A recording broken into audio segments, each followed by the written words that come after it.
세대 간의 갈등보다는 서로 빈틈을 채울 수 있는 방안을 국가와 사회 전체 같이 모색을 좀 해야 하지 않을까 이렇게 생각이 드는데요. 그래서 한번 검토해 보죠.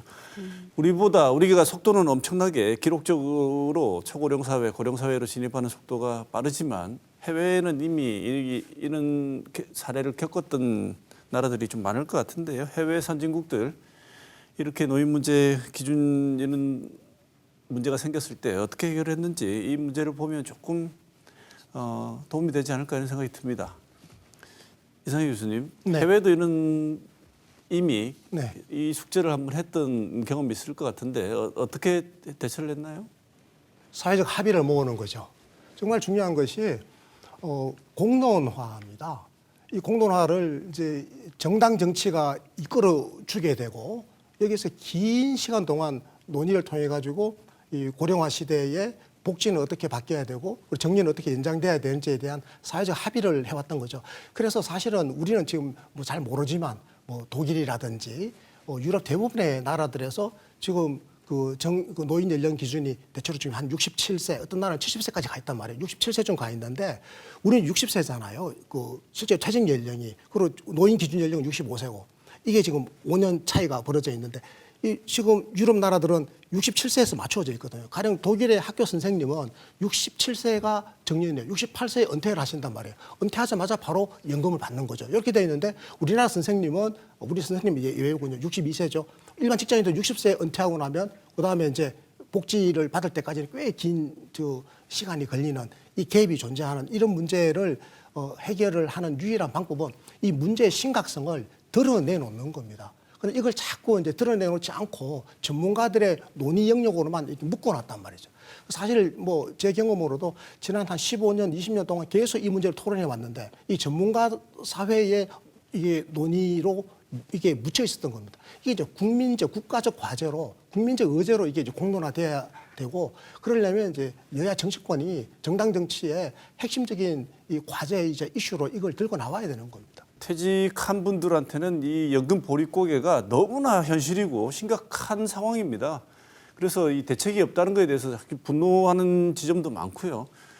그래서 이미 사회적으로 공론화될 수 있는 토대나 분위기는 이미 충분히 형성돼 있다. 저는 이렇게 보는데 이 교수님 이거 어떻게 보십니까? 저는 조금 전에 이상희 교수님께서 말씀하신 이런 그 정치와 또 사회적인 합의를 통한 어떤 그 기준의 좀 원활한 도출 이런 것들이 굉장히 필요한데 사실 거기에서 우리가 이제 논의의 중심에 세워야 될 주체는 누구라고 보냐면 사실은 기업이라고 봅니다. 왜냐하면 이 정년제도라는 것 또 그와 연동된 이런 노인 연령 기준이라는 게 사실 근대적 자본주의의 탄생 과정에서 필요로 했고, 그러니까 자본가들이 필요로 했고 그러다 보니까 일종의 이제 노동자에 대한 어떤 그 관리의 도구 이런 것들로 기능한 부분들이 실질적으로 있기도 했고 그러다 보니까 그 전통에서 오늘날까지도 이런 경직적인 연령 기준이 계속 유지가 된 부분이 있었던 거고 우리 사회에서는 지금 노인 복지가 취약한 상황에서 그럼에도 불구하고 노인들이 노동시장에서 적극적으로 머물지 못하는 이런 결과로까지 이제 이어져 온 게 된 거죠. 그래서 사실은 기업에서도 이런 부분에 적극적으로 논의의 중심으로 뛰어들면서 스스로가 좀 대안들을 많이 내놔야 되는 그런 그 시대가 아닐까 생각을 하고 있습니다.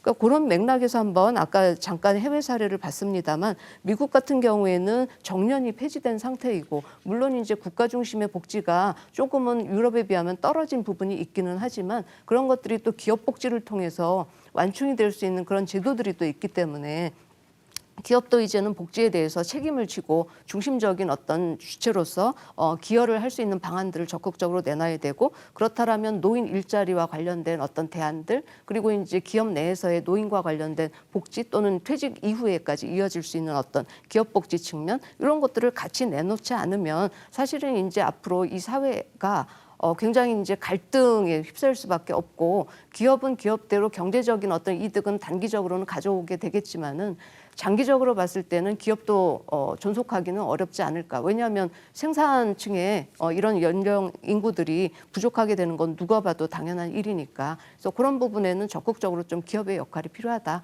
이런 생각을 많이 하고 있습니다. 제가 한 가지 말씀드리기에는 기업 역할을 말씀하셨으니까 저는 노동계의 역할을 또 주문하고 싶습니다.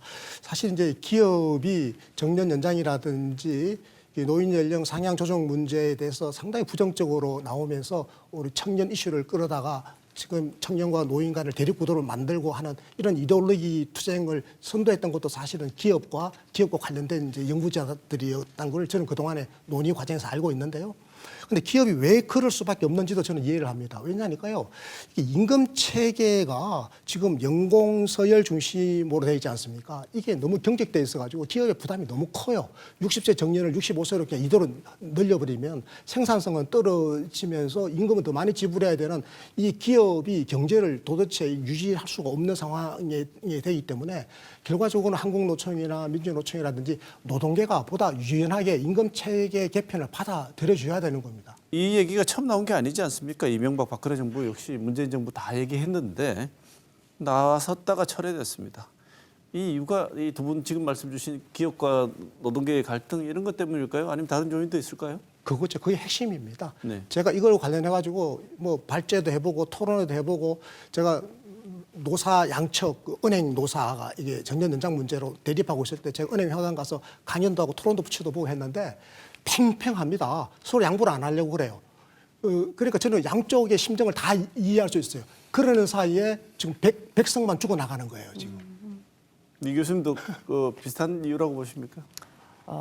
사실은 우리 사회에 그런 다양한 갈등들이 있습니다만 이런 부분이 굉장히 첨예한 갈등의 이슈이고 그러면서 이제 우리 사회에서는 이게 봉합되고 좀 합의를 도출하는 이런 그 합의의 구조가 성숙되지 못하다 보니까 조금 전에 교수님 말씀하신 것처럼 각자의 주장은 하지만은 뒤로 이제 한 걸음씩 물러나면서 합의에 이제 참여하지 못하는 이런 구조들이 너무 지금 확산이 되어 있지 않는가 그런 좀 아쉬움이 있는 거죠. 그래서 이제 그런 맥락에서 사실은 우리가 정당 정치라는 것도 잘 활용을 해야 되는 거고 그런데 우리 정당의 구조들을 보면은 정책 정당들이 없지 않습니까? 솔직하게 말씀드려서 그렇게 봤을 때 이런 이슈 대립에 대해서 어떤 서로의 주장도 내세우면서 목소리를 좀 좁혀갈 수 있는 이런 구조가 만들어져야 되는데 모든 면에서 그런 것들이 너무나 부족한 것 같습니다. 네. 이 논의를 해야 한다. 이것도 두 분이 동의하고 계시고 논의를 할 때 이 부분만은 중요한 요소로서 반드시 고려되어야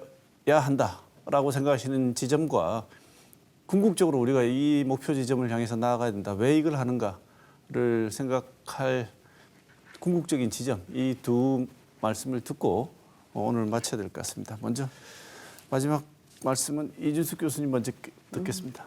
네, 오늘 저희가 토론의 이슈가 노인의 연령 기준 상향이었습니다만 사실은 이런 것에 대한 논의가 시작될 때에는 전제가 하나 있어야 된다고 생각을 합니다. 그 전제는 뭐냐면 지금 현재처럼 이런 생애주기 편제가 노인은 뭐 65세 이상, 아동은 뭐 만 18세까지 이런 식으로 나누는 게 과연 적절할까? 이런 것들을 한번 다시 생각해 봐야 되지 않나. 왜냐하면 지금 우리는 노인의 어려움에 대해서 계속 이야기를 해왔습니다만 실질적으로 오늘날의 사회에서 아동들이 겪는 어려움들도 예전의 어려움들하고 달라졌거든요. 그리고 이제 연령과 또 이제 이런 교육으로 이어지는 이런 생애주기의 특성들도 과거와 굉장히 달라졌지 않습니까? 그래서 아동의 연령도 사실은 상향되어야 될 필요성이 있고 그 오랜 동안 양육과 돌봄, 교육, 성장 이런 것들이 이제 스무스하게 이어질 수 있는 그런 체계가 있어야지만 오늘날의 이런 트렌드에 이제 적응할 수 있는 그런 구조가 되기 때문에 아동 연령의 상향과 노인 연령의 상향 이런 것들은 전체적인 생애주기 관점에서 다시 한번 논의되는 게 필요하다. 좀 이렇게 좀 정리 말씀을 드리고 싶습니다. 네. 최근에 주목할 만한 이제 정치의 어떤 역할을 기대할 만한 부분이 지금 생겨났더라고요. 제가 이제 우연히 자료를 찾다 보니까 사실은 뭐 민주당의 여러 공약인 건 제가 알고 있었습니다만 최근에 지금 민주당의 국회의원 한 분이 이 정년 연장하는 방안을 갖다가 입법을 했더라고요. 대표 발의를 하셨더라고요. 거기 보니까 기업 규모에 따라서 정년을 연장하는 시행 시기를 조금 달리하는 거죠. 그러니까 그 50인 이하의 기업은 당장 법이 만들어지고 나면 그다음에 뭐 1년 안에 그다음에 뭐 또 그 50인에서 300인 기업은 2년 후에 그리고 300인 이상 대기업은 5년 후에 이렇게 해서 2033년까지는 정년을 65세까지 다 연장한다. 게다가 이번에 저 국민의힘 당 대표께서 또 며칠 전에 지난 27일입니다. 그런 말씀을 하셨어요. 이 정년 연장 문제를 피하지 않고 정면으로 이제는 부딪혀서 해결해 나가겠다라고 하는 의지를 밝혔단 말이죠. 그러니까 지금 여야 간에 지금 이 정쟁의 한가운데서도 이 이슈의 중요성에 대한 인식은 하기 시작했으니 이제 이번에 이게 잘 좀 이루어져 가지고 정쟁 대신에 정책 경쟁의 시대가 열려서 이 문제를 해결했으면 좋겠다라는 생각을 하게 됩니다. 네. 자, 이번 주 토크온 초고령 사회 진입을 앞두고 노인 연령 기준 상향 어떻게 해야 할 것인가 문제를 이상희 제주대 의과대학 교수, 이진숙 대구대 사회복지학과 교수 두 분 모시고 좋은 말씀 들었습니다. 두 분 감사드립니다. 고맙습니다. 고맙습니다. 입니다.